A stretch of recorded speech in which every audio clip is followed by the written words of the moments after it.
Sir Nitish Kumar ने क्या नहीं किया, 5 साल के लिए वो रहेंगे, दूसरा काम देखो यार। जब करना था तब बाहर झंडा नहीं गाड़े, अब बता रहे कि नीतीश कुमार ने क्या किया। अब उत्तर प्रदेश में क्या होगा उस पर दिमाग लगाओ महाराज, छोड़ दो, उधर न जाओ। डॉक्टर राव, मैंने उत्तर प्रदेश में एक कॉम्बिनेशन देखा चरण सिंह जी के समय से, ठीक पुरानी बात कर रहा हूं। वो कॉम्बिनेशन था मुसलमान और जाट में, बिल्कुल ब्लंट बोलूंगा मैं, ऐसा नहीं कि ये पिछड़े और सामाजिक न्याय या इस टाइप की बात नहीं करूँ, तो सीधी सीधी जात की खुल्ला खुल्ली बात करूंगा, जात और मजहब की। मुसलमान और जाट के कॉम्बिनेशन ने चौधरी चरण सिंह को उत्तर प्रदेश में बड़ी हैसियत दी और पश्चिमी उत्तर प्रदेश में बेताज का बादशाह बना के रखा। वो उनका परिवार भी जितना जो कुछ उससे लाभ ले सकता था लेता ही रहा जब तक वो कॉम्बिनेशन बना रहा। गंभीर बातें तो समझिएगा। 2013 में अखिलेश यादव की सरकार में मुजफ्फरनगर में कबाल कांड हुआ, मुजफ्फरनगर में दंगा हुआ, पश्चिम में सबसे बड़ी कैजुअलिटी लोगों की हुई। उसके बाद पॉलिटिकल कैजुअलिटी ये हुई कि जाट और मुसलमान का कॉम्बिनेशन ध्वस्त हो गया। दोनों ऐसे एक दूसरे के विरुद्ध आक्रामक मुद्रा में आ गए। उसका पहला पॉलिटिकल फॉल आउट हुआ, चौधरी अजीत सिंह तब चुनाव हार गए जब मायावती और अखिलेश यादव एक साथ थे और वो उनकी तरफ से लड़े, तब भी चुनाव हार गए, सिर्फ जस्ट बिकॉज ऑफ जाट और मुसलमान अलग आक्रामक हो गए एक दूसरे के खिलाफ। अब पश्चिम उत्तर प्रदेश में माइक्रोस्कोप लेके ढूंढने आओ, चश्मा नहीं, सतीश जी आप भी ध्यान से माइक्रोस्कोप लेके ढूंढने आओ, केवल एक ही फार्मूला बचा है, बाकी सब फार्मूला पिट गए। दलित और मुसलमान एक साथ हो जाए, पूरा दलित ना हो, जाटव और मुसलमान हो जाए तो करिश्मा की संभावना बची है। राव साहब मेरी सामान्य बुद्धि ये कहती बस। अमिताभ साहब, आपका विश्लेषण बिल्कुल जायज है। बेहतर है कि 2013 के बाद से परिस्थितियां बदली, जिसमें अजीत सिंह साहब और अब जयंत का जो रुख दिखा है, वो रुख अखिलेश यादव की सरकार के दौरान ही बन गया था, मुजफ्फरनगर की घटना के बाद से। तो उसका परिदृश्य तो अब दिख रहा है। लेकिन अगर इसको हम और बेहतर रूप में देखें तो समाजवादी पार्टी की समस्या ये है कि ये घमंड में हमेशा रहते हैं। इतना घमंड ये है कि अब बिहार का चुनाव हो गया तो ये लकीर के फकीर हैं, सांप चला गया लाठी पीट रहे हैं, इनके पास कोई काम बचा नहीं है। हमने फिर से कहा है कि अगर भारतीय जनता पार्टी और एनडीए को रोकना है तो हम इंडी अलायंस में आज भी शामिल होना चाहते हैं, लेकिन ये मानेंगे नहीं। इसीलिए हम चाहते हैं कि आदरणीय बहन मायावती जी के नेतृत्व में एक नया फ्रंट तैयार हो। उत्तर प्रदेश की राजनीति को नई दिशा में ले जाने के लिए हम उनके नेतृत्व में आगे बढ़ करके उत्तर प्रदेश की जनता को वो संवैधानिक अधिकारों से भरपूर लाभ देना चाहते हैं जिनसे वंचित किया गया है। लेकिन अब समस्या यह है कि समाजवादी पार्टी ना इफ है ना बट है, ये दोनों तरफ से पट हो गए हैं, क्योंकि ना इनको कांग्रेस लिफ्ट दे रही है, ना ही इंडी अलायंस में इनको कोई लिफ्ट मिल रही है। हमने पिछले चुनाव में भी देखा, मध्य प्रदेश में जब चुनाव हुआ कि कांग्रेस ने इनको सीट नहीं दी तो ये कांग्रेस की ही बुराई करने लगे कि कांग्रेस बड़ी चालू पार्टी है, इसको वोट न देना। इनको हरियाणा में भी टिकट नहीं मिला, इनको जो है महाराष्ट्र के इलेक्शन में भी। तो समाजवादी पार्टी की समस्या यह है कि ये अपने अहंकार और घमंड से इतना चूर हैं कि किसी भी तरह से इस उत्तर प्रदेश की राजनीति को सही दिशा में नहीं ले जाना चाहते। अच्छा, इनकी एक समस्या और भी है, ये चाहते हैं कि मुसलमान इनके घर पर आकर के दरी बिछाए, इनके सामने जी हुजूरी करे, इनके सामने हक और अधिकार ना मांगे। जब जब मुसलमान ने हक और अधिकार की बात कही है तब तक इन लोगों ने उनका तिरस्कार किया है। हमको एक्सट्रीमिज्म कहेंगे, मुसलमानों के वोट पर सत्ता तो चाहते हैं, लेकिन हमको कट्टरपंथी और आतंकवादी की श्रेणी में ये समाजवादी पार्टी और आरजेडी जैसे जो मानसिकता के जो दल हैं वो हमको ले जाना चाहते। यही हाल इन्होंने शेड्यूल्ड कास्ट को लेकर के किया ना। 2000 से 12 की सरकार बनी और 17 तक जब मुलायम अखिलेश जी मुख्यमंत्री रहे, इन्होंने प्रमोशन इन रिजर्वेशन वाला जो मामला रहा है, उस रिजर्वेशन इन प्रमोशन में लोगों को डिबोट किया। शेड्यूल्ड कास्ट के लोग चपरासी बन गए, एसडीएम से लेकर के और लेखपाल तक बने। इस बात को भी समझना मुद्दा है। वो बिल फाड़ दिया गया था संसद में सपा के द्वारा, तो वो मुझे याद है, था उस रोज। अशोक यादव जी, भाई सीधी सपाट बात, यादव का नेता यादव, जाटव का नेता जाटव, क्या तो मुसलमान का नेता मुसलमान क्यों नहीं रहेगा? हूं, आजा मेरे गाड़ी में बैठ जा। क्यों? हम अपनी गाड़ी नहीं चलाएंगे। आजा मेरी छतरी के नीचे। आपकी छतरी के नीचे क्यों हम अपनी छतरी लगाएंगे? ये उत्तर प्रदेश बिहार में बोल रहा कि लालू जी में सब समाहित, मुलायम सिंह जी में सब समाहित। सब क्यों समाहित होंगे? सब क्यों समाहित होंगे? मुसलमान की लीडरशिप मुसलमान के हाथ में क्यों नहीं जाएगी?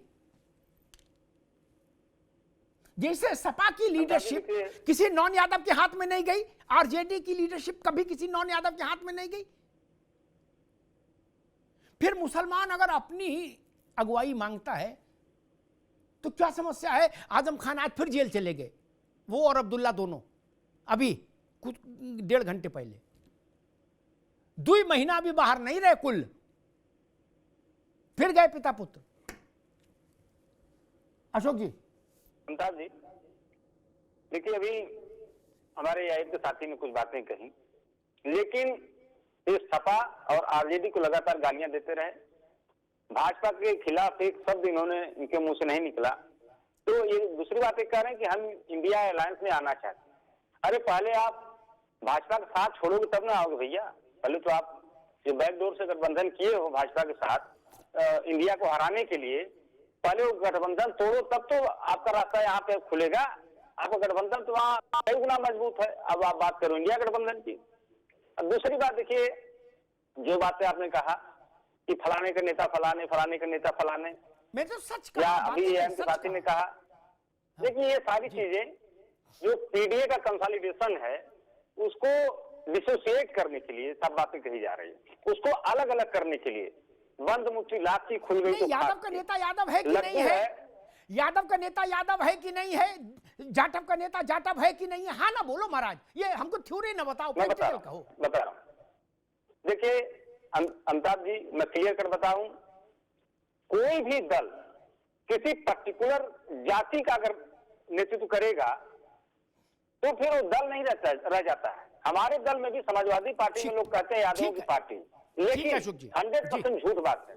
आप हमारे 37 सांसदों का एनालिसिस कर लीजिए। ठीक है अशोक जी, रुकिए। यादव हैं, ठीक है, अभी रुकना होगा। कितने सांसद यादव हमारे पास है? जी ठीक ठीक तो है। ओपी सिंह जी का को ठीक है, अच्छी बात अशोक भाई, ठीक है।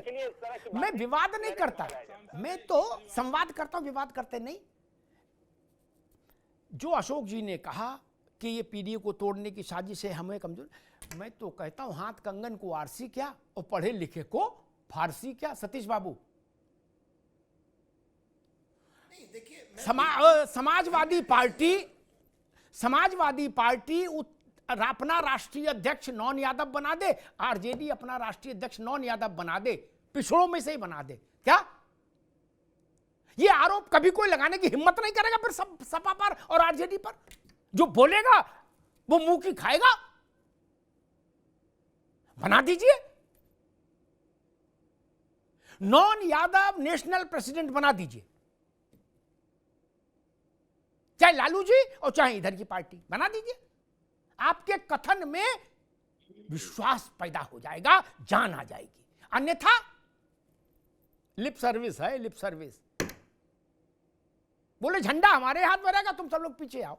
नहीं, अब झंडा ही ट्रांसफर करने की तो लड़ाई है। और बिहार में क्या हुआ? ओपी सिंह जी, एक बड़ा मसला खड़ा होता है कि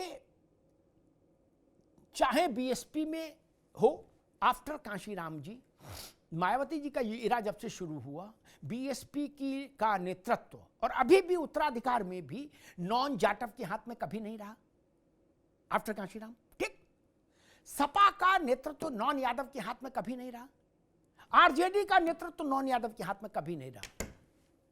फिर कहा जा रहा है हमको जाति से मत आको, हम समग्रता की बात कर रहे हैं। फिर लोग कैसे भरोसा करेंगे? और फिर अगर ओवैसी कहते हैं कि मुसलमान का नेता मैं, तो ओवैसी गलत कैसे हो जाएंगे? कैसे गलत हो जाएंगे भैया? अमिताभ जी, मैं आपकी बात और अशोक यादव जी ने जो कहा सर्वजात सर्व समाज भाईचारा की बात, उसको मैं एक लाइन में बताना चाहूंगा। आपको याद हो 2022 का जो विधानसभा का चुनाव हुआ था, उसमें समाजवादी पार्टी का नारा क्या था? एमवाई था या कोई और था? एमवाई था, दूसरी था। ये भी आपको याद होगा कि 2022 के विधानसभा चुनाव में जब इनकी पूरी तरह से हार हुई तो आत्ममंथन किया अखिलेश यादव ने लखनऊ में और कहा कि चुनाव आयोग भाजपा के पन्ना प्रमुखों से मिलकर 20-20 हजार यादवों खासतौर से यादवों और मुसलमानों का वोट कटवा दिया। ये सर समाज की बात तो इनकी तय हो गई ना, यादवों और मुसलमानों का, ये नहीं कहा कि किसी और का, यादव और मुसलमानों का, ये भी आपको याद होगा। और ये जो पीडीए का रट लगाते हैं, देश का प्रधानमंत्री कौन है, देश का राष्ट्रपति कौन है और देश का उपराष्ट्रपति कौन, पहले उसका चेहरा देख लो और इसके बाद पीडीए का नारा लगाओ और तुम अपना देखो कि क्या राष्ट्रपति और उपराष्ट्रपति जो पीडीए से आते हैं, क्या आपने उनका साथ दिया था? हमने तो अब्दुल कलाम का साथ दिया था, आपने दोनों में से किसका साथ दिया? नहीं दिया, तो आपका थोता नारा। दूसरी बात, आपकी पार्टी, खासतौर से मैं दूसरे की छोड़ देता हूं, 1992 में स्थापित हुई, राष्ट्रीय अध्यक्ष कोई और हुआ, मुख्यमंत्री कोई और हुआ, नहीं ना। हमारी पार्टी में देखो कौन कौन जो है प्रधानमंत्री हुआ, कौन राष्ट्रीय अध्यक्ष हुआ, आप गिन के नहीं बता सकते, और किन किन जातियों का हुआ। मुस्कुराइए नहीं, आप थोथला, जैसे कि आपने बिहार के चुनाव में वोट चोरी का थोथला जो आरोप लगाया और हवाई वादे किए। मैं तो आपके माध्यम से ये बात जानना चाहता हूं अशोक यादव कि एक बात बता दो, हमने क्या कहा? 22 का चुनाव जिस मुद्दे पर लड़ा उसी मुद्दे पर बिहार में लड़ा, और मैं अभी से कह रहा हूं कि 2027 का चुनाव उसी मुद्दे पर लड़ूंगा। फिर से दोहरा दूं, विकास, विश्वास, नेतृत्व, सुशासन। आप किस मुद्दे पर लड़ोगे? PDA? OP Singh ji, PDA पर लड़ोगे जी? आप पीडीए पर लड़ोगे कि एमवाई पर लड़ोगे? आपकी बात आई भाई, आपकी बात आई ओपी सिंह जी। प्रदेश की जनता, ठीक है ओपी सिंह जी, आ गई आपकी बात। मेरे पास है प्योर पाव भाजी का मसाला, प्योर पाव भाजी मसाला, पाव भाजी को टेस्टी बना डाला, सबका राजा ऑल प्योर मसाला। अब छोलिया हो या लोबिया, सफेद चने या काले चने, सब कुछ मजेदार बने।